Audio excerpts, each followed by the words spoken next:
compare Schottky defects and Frenkel defects.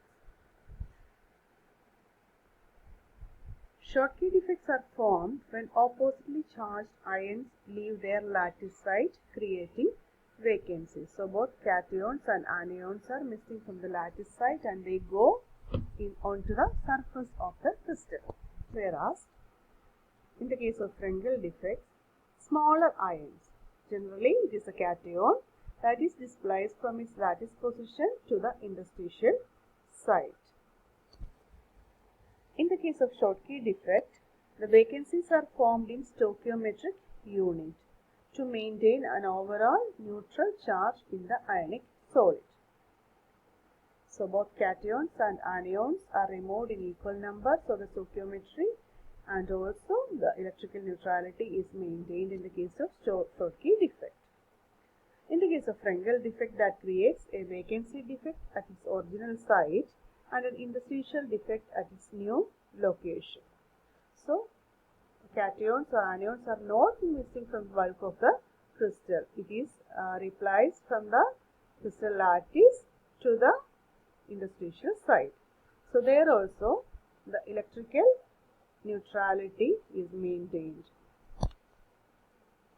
In the case of Schottky defect, the cations or anions are missing from the crystal lattice. They go on the surface of the crystal. So the density of the solid crystal is less than the expected value for the perfect crystal.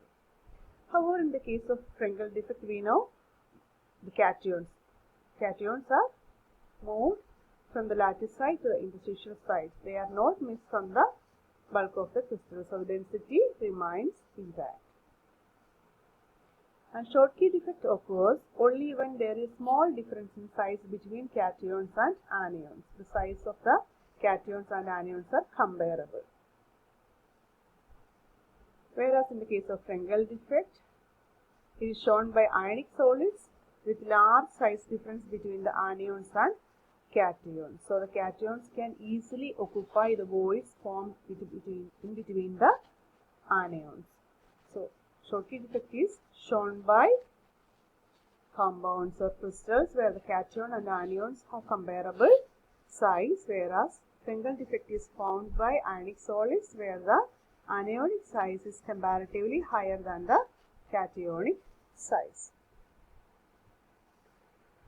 So we have discussed about stoichiometric compounds and we have discussed two types of stoichiometric defects, Schottky defects and Frenkel defects. Now let us move on to non-stoichiometric defects. Such compounds in general are called Berthollet compounds.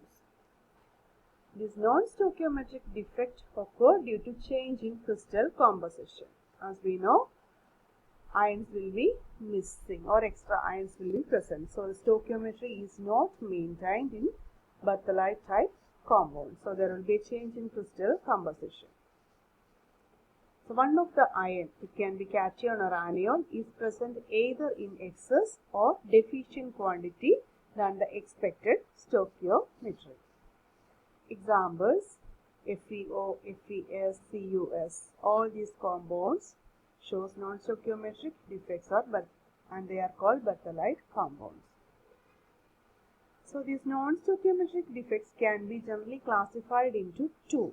They can be metal excess defects or metal deficient defect. So types of non-stoichiometric defects are metal excess defects and metal deficiency defect. Now let us see each of them in detail. Non-stoichiometric defect occurring due to metal excess defect. So metal excess defect may occur due to two reasons: because of anion vacancies or due to the presence of cation in the interstitial site. So first of all, let us see metal excess defect due to anion vacancies. Now imagine, as you see in the figure below, one of the anion here, X minus ion, is missing from the lattice site. That implies, as one of the anion is missing, anion number decreases and cation number will be higher than the number of anions. Okay, so this is a metal excess defect due to missing of anion from the lattice site or anion vacancy. So compound may have excess metal ion if an anion is absent from the lattice site, and the lattice site created by the removal of the anion will be occupied by an electron. It is shown in the figure below. The lattice position of the missing anion is occupied by an electron. So our crystal will be electrically neutral. This type of metal excess defect is created due to anion vacancy. And as one of the anion is missing, the stoichiometry of the crystal is lost. So it is a non-stoichiometric defect.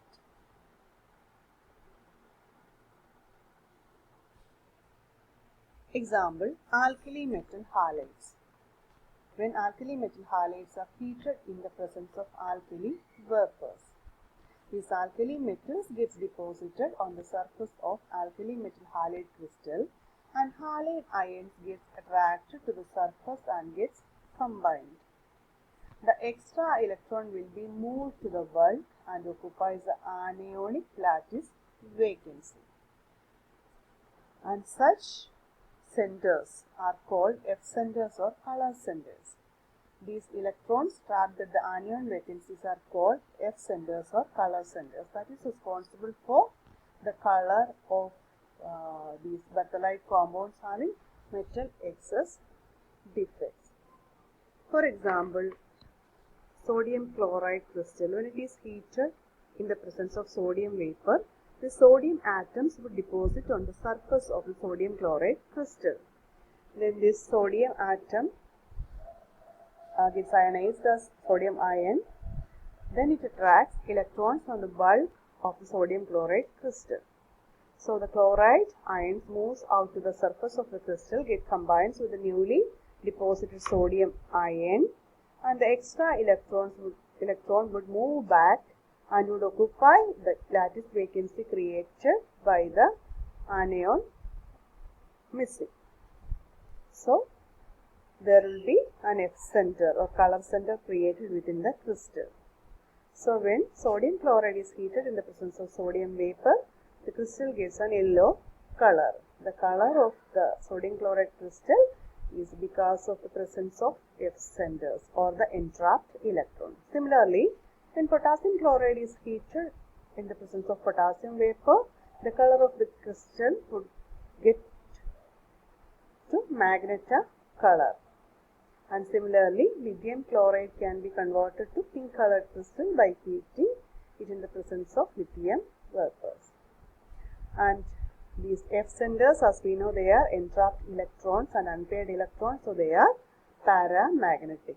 So non-stoichiometric defect compounds containing metal excess defect due to anion vacancies, they contain F centers and they can be paramagnetic.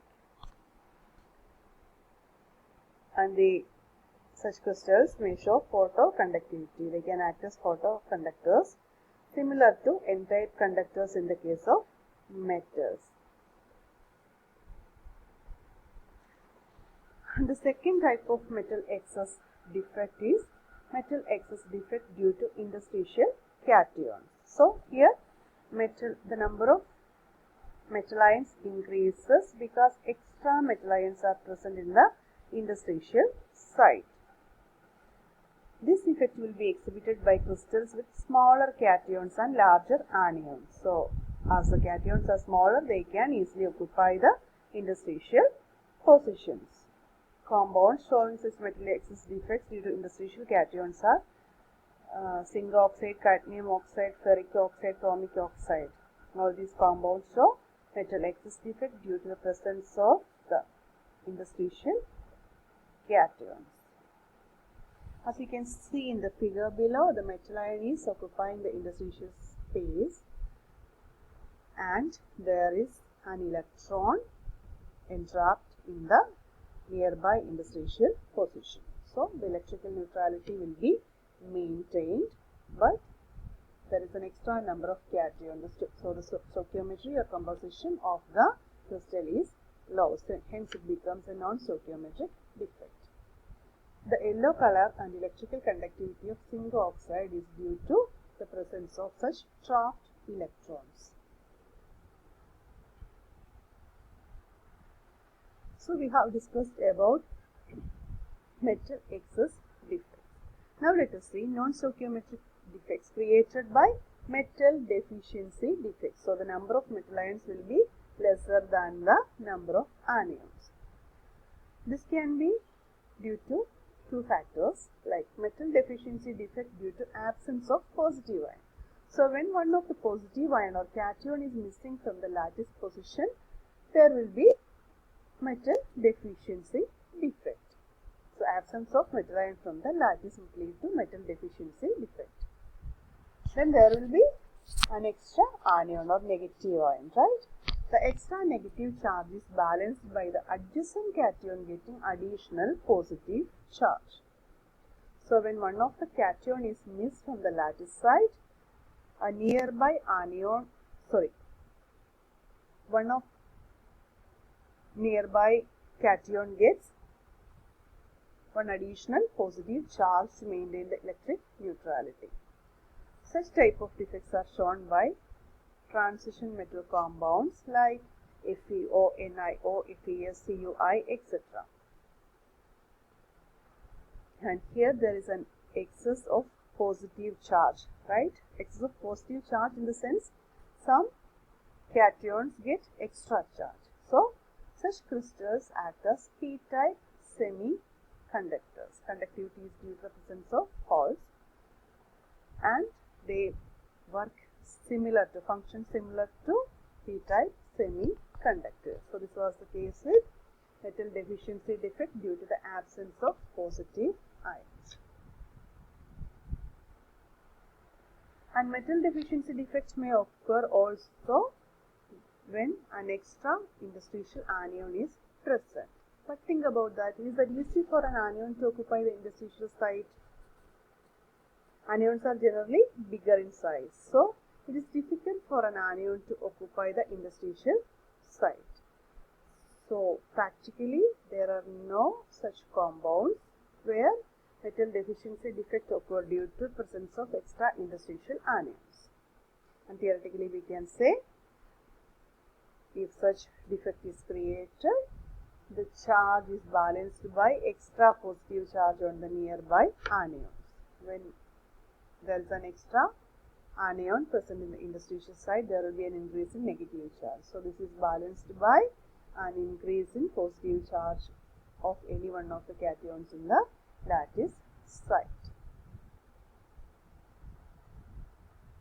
So point defects, they create vacancies in the crystal lattice.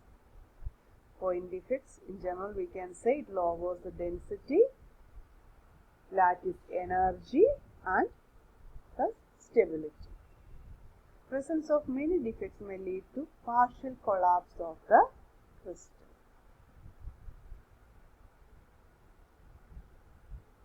So that was all about point defects. So we have discussed today about types of point defects, stoichiometric and non-stoichiometric point defects, and we discussed about Schottky defect, Frenkel defects, and different types of point defects and their implications. So that was all for today. Thank you.